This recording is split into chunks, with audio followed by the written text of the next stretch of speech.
And welcome everybody to Dacob in Between, where we get to talk about topics that happen between the topics. Topics after a topic and between the topic. And here, our wonderful chats, while we talk about Vogue trash talking Sex and the City. And I want to say, and just like that, Vogue started trash talking Sex and the City. Mind you, Sex and the City, which in the 90s and in the early 2000s, Vogue and Sex and the City were like this. They were rubbing shoulders, tats, butts, anything they had. They would be, yes, queen, you amazing too. Sarah Jessica Parker was always at the Met Gala. One of the most important personalities to be seen on that carpet strutting the outfit. You know what I mean? And now Vogue is throwing shade. Trash talk in Sex and the City. Basically, Vogue France, even worse, it's Vogue France. And you know how snobby the French can be. So Vogue France, I'll get the FOMO, by the way. Get the FOMO merch. It's a pop socket. I put it on my iPad mini, but you can put it on your phone. The Super Dacob FOMO pop socket, available now on Amazon. So anyway, Vogue France, you guys.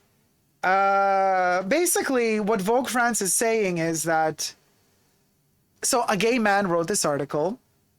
The gay man that wrote this article for Vogue France said that Sex and the City coached him over the years in all things good and bad, about love, friendship. Girl, hate to break it to you, Mr. Gay author from writing for Vogue France. If Sex and the City was your basic education about friendship and love, girl, we got a problem. Houston, there's a problem. Hold on. Houston, there's a problem in the house. We got an author for Vogue France saying that Sex and the City was their moral compass.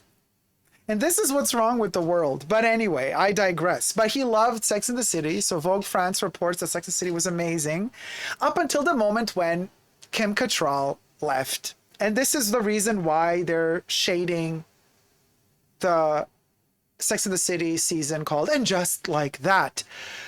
Also because Patricia Field is not in it.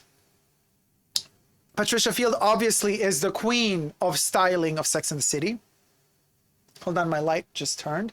Patricia Field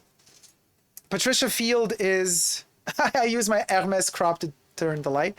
Patricia Field made Sex and the City. She was already a name before Sex and the City. Sex and the City didn't make her, but Sex and the City consolidated her, I want to say, worldwide presence. She is she because of Sex and the City. So she is gone. She's not gone, she's alive, but she's doing another Darren Star show, which is Emily in Paris. But anyway, so now that Kim Cattrall said, oh, hail to the no, I ain't coming back for nobody, no one, nothing. Sarah Jessica Parker is a biatch. I don't want to work with her. There's all that. They be beefing. The girls be beefing. And so Kim Cattrall says, babu, I ain't coming back. But now that they started shooting the new season, Kim Cattrall is spotted posting on her own Instagram photos, her and her bestie, Patricia Field, being like, hey.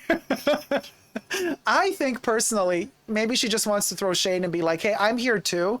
But I think now that they started filming, I think she misses not being a part of it. At least a little bit, it must be rubbing her.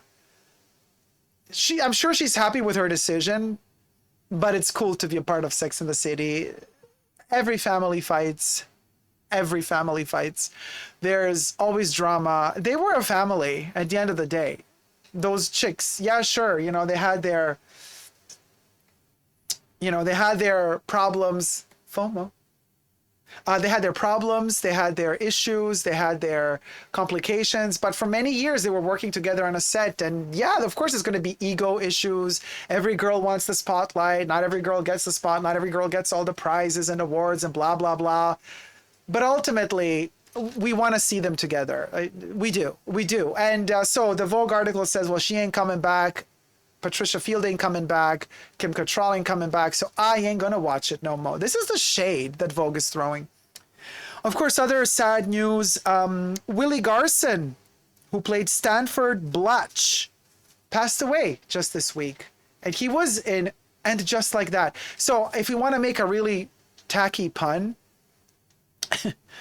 And Just Like That, Willie Garson passed away. Now this, terrible pun, but actually his character, they're going to have to write him out of the show. He was in a couple of scenes already. We've seen him on the streets of New York while they were shooting the new season. So how are they going to write him out? How is Stanford going to be gone? Are they going to kill him off in the show as well? But, and just like that, also Stanford was no longer a part of Sex and the City. Now, he passed away after this Oompa Loompa article was written. But yeah. Hold on, I'm just reading. Yeah, that's it, like. Sad, sad, sad. What can I tell you? What can I tell you? What can I tell you? Listen.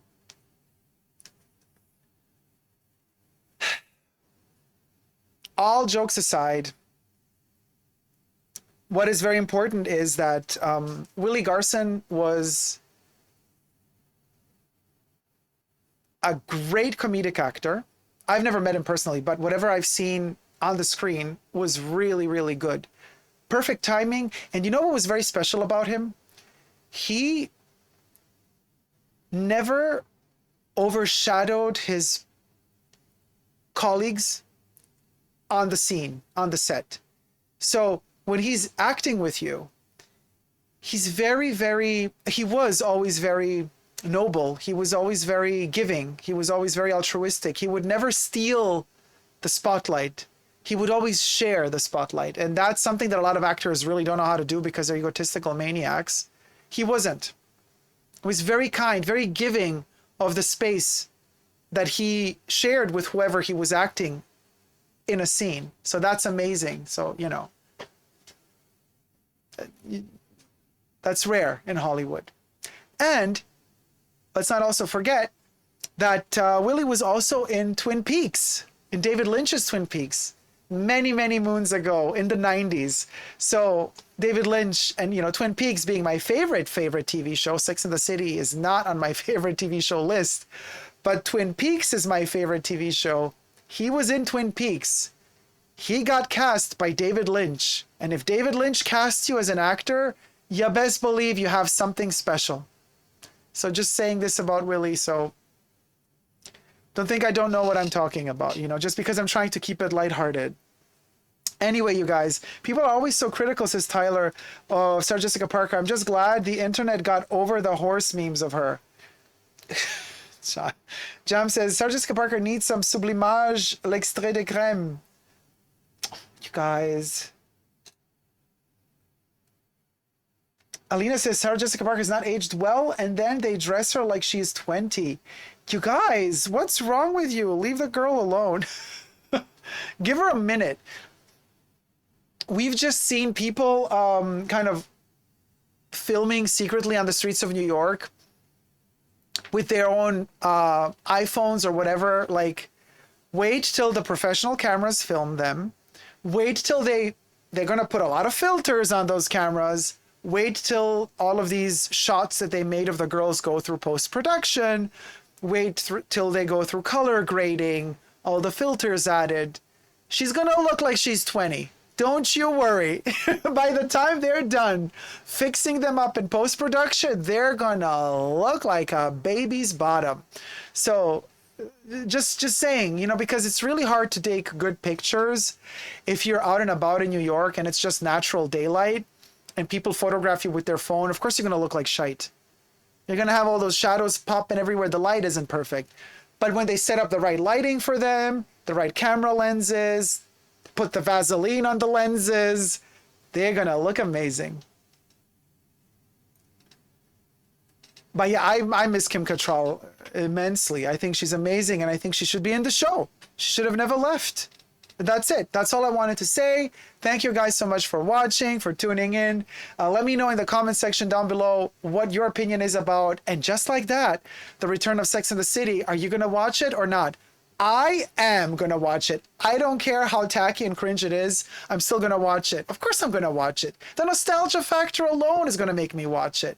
And yes, throughout every episode, I'm going to be a grumpy 237-year-old vampire saying, yeah, they're trying to fill in for Kim missing. That's something Samantha would have said. They're making her say that because Samantha is missing. Yeah. This is another scene they should have done with Samantha. Oh, yeah, this episode would have been much better with Samantha. Oh, yeah, that scene with the hunk, with the bodybuilder, that's something that they would have let Samantha. So I'm going to spend those 10 episodes that they're going to air of In Just Like That, and I'm going to spend all 10 episodes grumpying on about how Samantha is missing, but I'm still gonna watch it.